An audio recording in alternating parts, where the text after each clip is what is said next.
Julian, welcome to the conversation. We're talking about Hey, how's it going? how challenging the hill on Main Street is. Oh, yeah. Yep. Like, look, if you're just wandering in and out of the stores and the bar, it's great. But the Right. moment you're like, oh man, I got to get up to the, and you're just doing a straight march, that's when it really catches you. So, guys, we're here to talk about your film, Somebody Cares. Julian, of course, you're the director, Brian, the writer of the film. That's right. Um, and I like to start these with icebreaker conversations. And of course, one of the main aspects of this story is that it takes place around the main character's birthday. So, I'm curious what your ideal birthday day looks like. I'm probably an oddball that I like to plan absolutely nothing because so much of my life is planned down to schedules and really directing where I go. So I plan nothing and just let the day take me. My ideal birthday is to wake up with nothing on the calendar, full gas tank in the car, and feeling good and ready to hit the mountains or do whatever I want. I love how adventurous that is. Julian, I, what f- do you think? yeah, I feel like my ideal birthday would be some sort of adventure. I think like camping with a group of friends. Maybe wake up, nice breakfast, and then yeah, hit the road and just get a good group of people together and cook some steaks over a campfire or something. I think probably be pretty ideal. Yeah, very cool. That does sound awesome. Uh yeah, so that's something that I think about every year is like what would be my ideal birthday? What happens in this movie would not be my ideal birthday. So so we'll talk about that in a minute. Let's talk about your Sundance experience. We were just talking a little bit about Main Street before we officially started, but yeah, tell me about how Sundance was for you guys. Man, it was a total dream come true. We screened our premiere was at the Historic Egyptian Theater at noon on Friday. Couldn't have asked for a better time, like perfect weather. And then the films that we screened alongside were just incredible. Three of the shorts award winners were in our block, so it was kind of the block to see, not trying to brag. But yeah, I mean, just meeting the other filmmakers was super inspiring. I kind of felt like Brian and I were pulled into nonstop meetings. The response to the short has been pretty overwhelming, and that's just been kind of a wonderful validation in a sometimes pretty lonely world trying to be a filmmaker. So, just can't be more grateful and just happy with how that all went down. It was just an awesome experience. I also love the magic of Sundance and that Main Street experience is everybody is forced to walk around, so you're or standing in line. And the number of times I'm either standing in line or walked into a place and I heard my name called was just really fun. I mean, I've always described Sundance as Hollywood shoved into a small town. You know, it's a place where you really can wave to people, strike up a conversation, and just talk film. Everyone is there mostly for the same reason because they have a passion for filmmaking, specifically independent filmmaking. And the longer you're in the industry, it's just amazing how many people come in and out of your lives, and Sundance just brings that to the forefront. I ran into so many people I from past projects, as well as the moment I got home, the number of people I've called that were also at Sundance, and I didn't even run into them there. So it's kind of fun, that part about it for sure. Oh yeah, you guys are talking about the highlights that keep me coming back to Sundance. It's such a magical place. Firstly, because at least for now, being in Park City, it's great. And yeah, it's just this like little world that just comes together, and you get to just like be among people with the same kind of love for film. And it's a must do for me every year. So I'm happy that you guys got to experience this with your film. So let's talk about it. Julian, do you want to give a quick synopsis on what Somebody Cares is about? I'm gonna pass that off to the writer. I know I said Julian, and then I thought, you know what? Actually, Brian might have been a better person. I'll just roll out what we tell most people is that it's a gambler whose luck runs out on his birthday in a mountain town where the only person who shows up is the hitman out to kill him. Uh, we'll we'll talk about comedy here in a minute. Because that's something that you guys seem to be really in tune with on this project. But I think I want to start with the team that you worked with here. Watching the film and kind of looking at the credits, it seems like you guys surrounded yourself with a collection of really great talents to put this film together. Talk to me about working with the team on making Somebody Cares. Yeah, 100%. I mean, I guess we'll start with the production company, Six Degrees.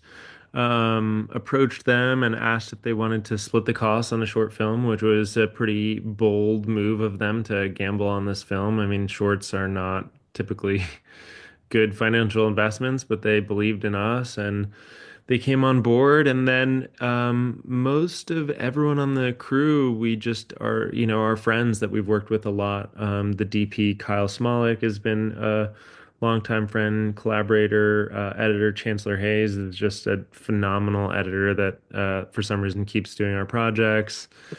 Megan Short, producer, is great. Garrett Jacek, amazing Steadicam operator. Um, Ethan Sound. I mean, just everyone was, yeah, just, I mean, what an incredible group of people. And it just felt like a big family. We just had such a good time.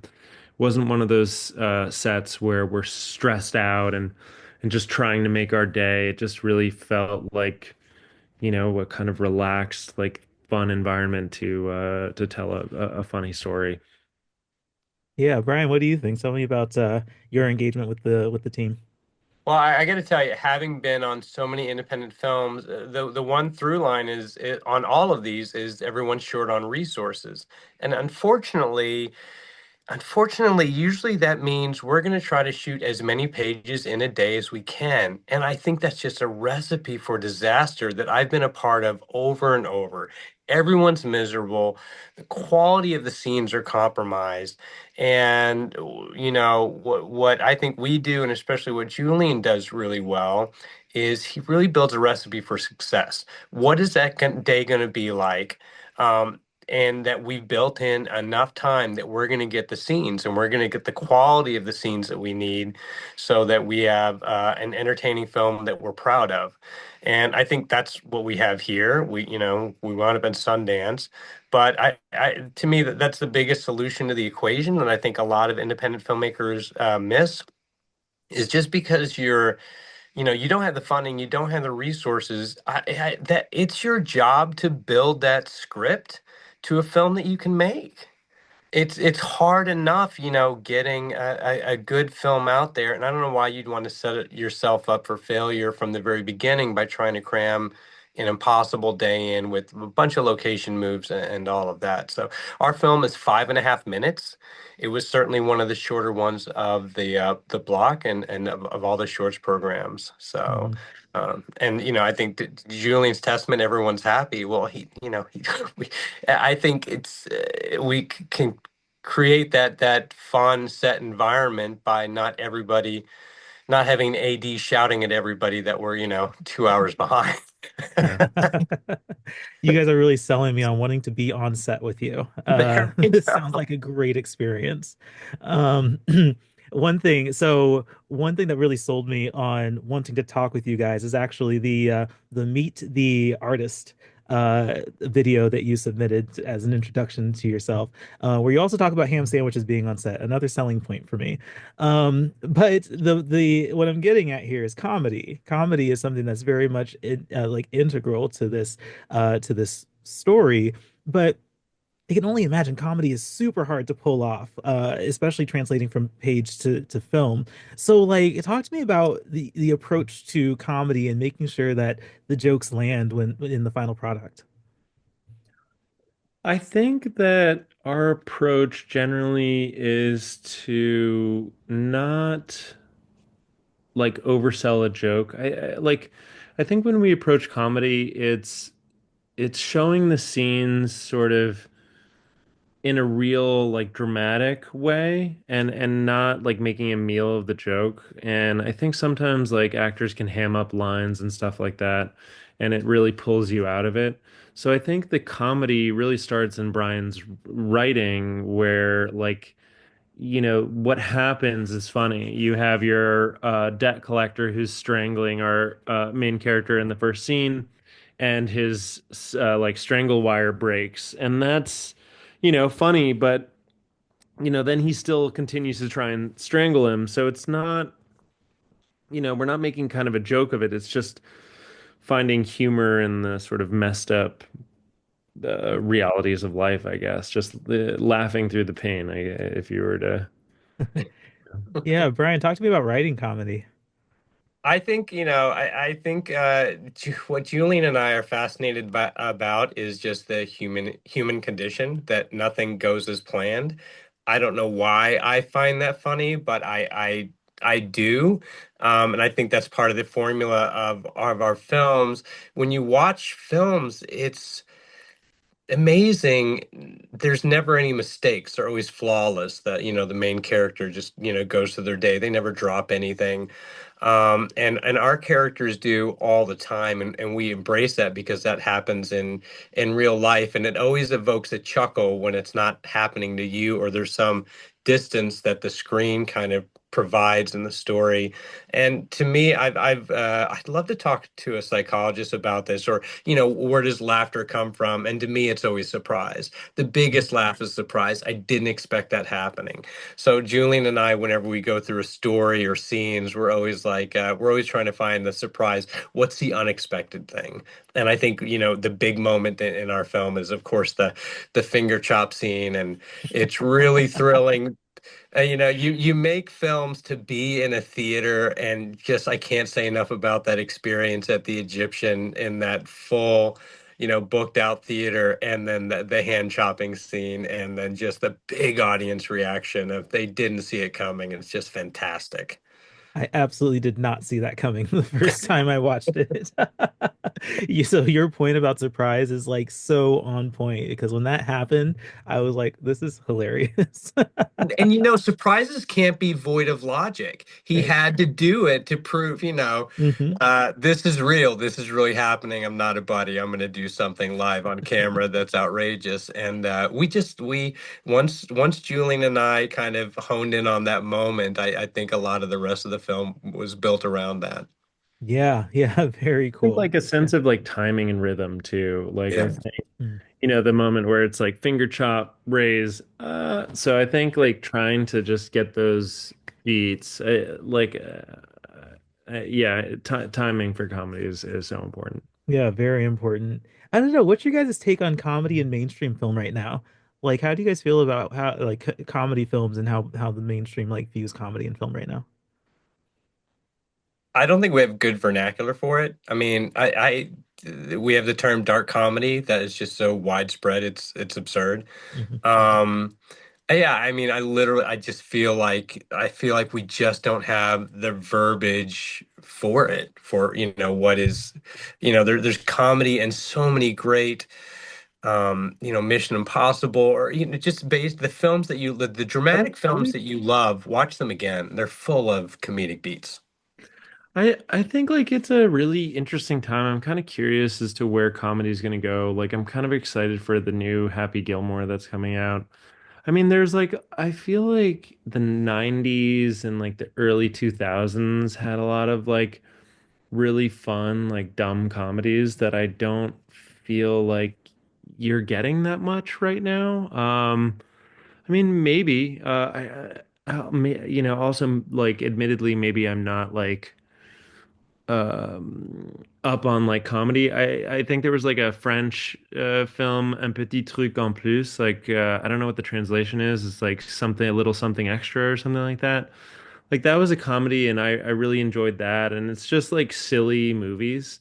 Um, I think that a lot of the comedy though that we really love are not like traditional comedies. Like I think Anora, for example, one of my favorite films of last year, is chock full of just like hilarious moments.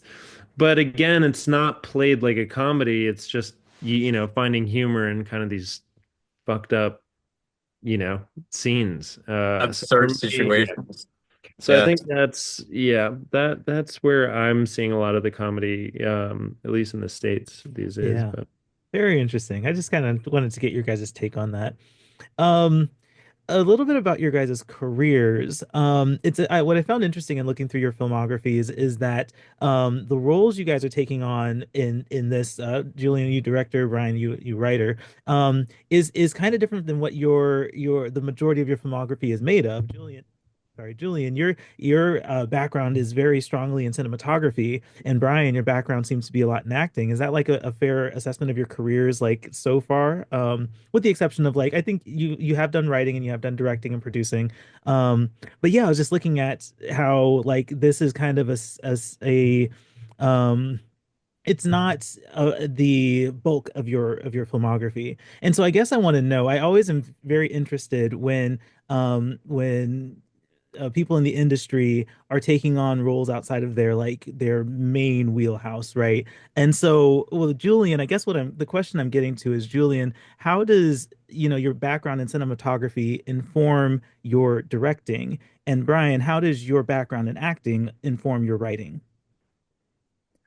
Um, so I think, yeah, I mean, that's so true. I really started doing a lot of cinematography. I think I fell into it also because I started getting paid for that kind of work early on. So that's what I gravitated towards. It wasn't until Project Greenlight where I'd sort of submitted a short film that I directed, and then it made the final round of cuts to get onto the show that I really started to embrace directing more.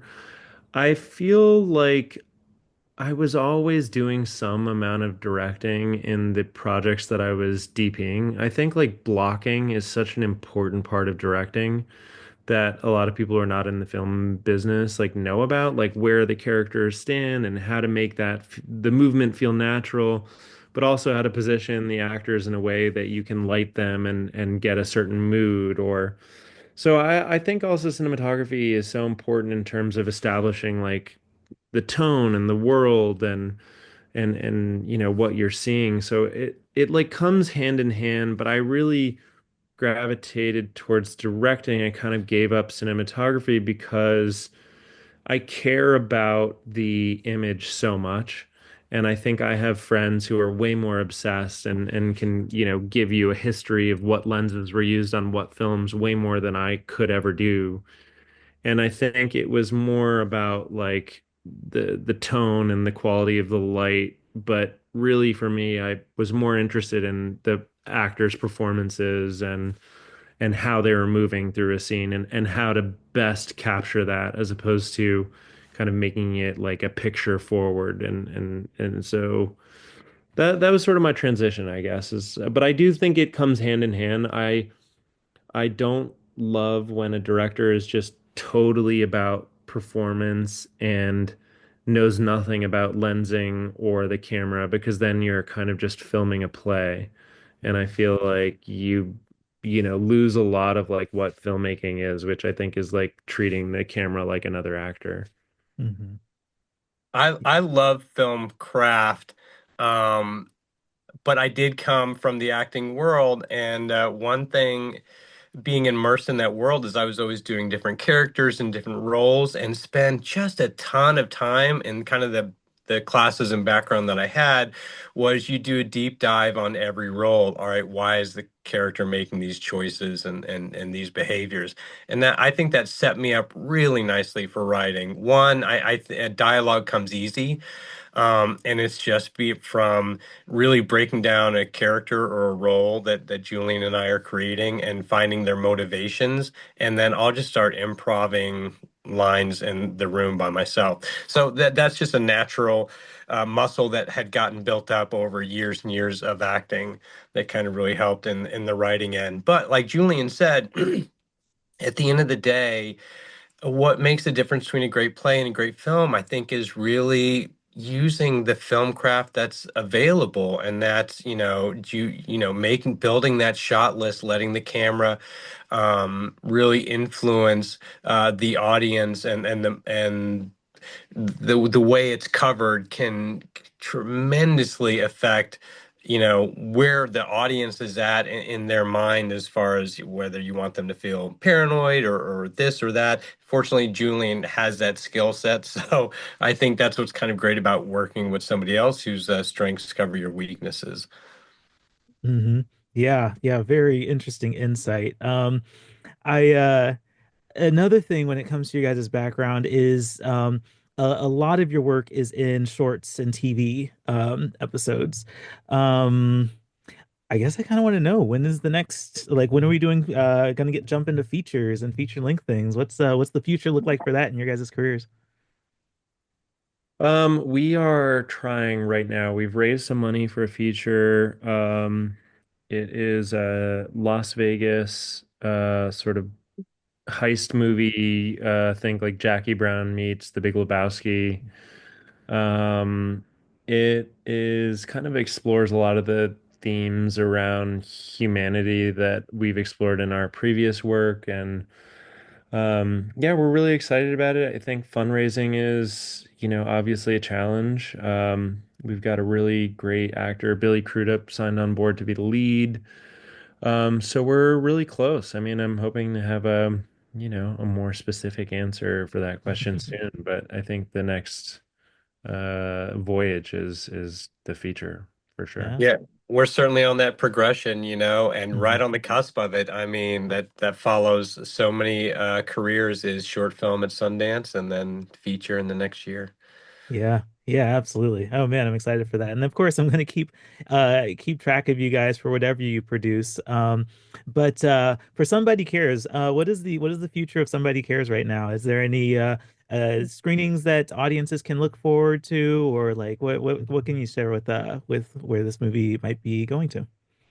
We've got a couple of other festivals that we've been accepted to that I don't think we're allowed to talk about yet. I know this is always the tricky part of that question. Look, Um, but launching off of Sundance, because usually there's a lot of people want to premiere. So now that Mhm. our premiere is out of the way, we're going to be hitting the festivals yeah. hard. So Mm.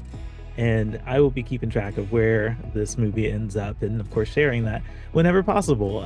No, I think this is such a fun film for me to have come across, and I'm happy that I was able to watch it, and of course talk with you guys about the making of it. So, yeah, thank you. I'll go ahead and bring this to a close, guys. Julian and Brian, thank you so much for taking time to talk with me about your film Somebody Cares, and I'm looking forward to sharing it.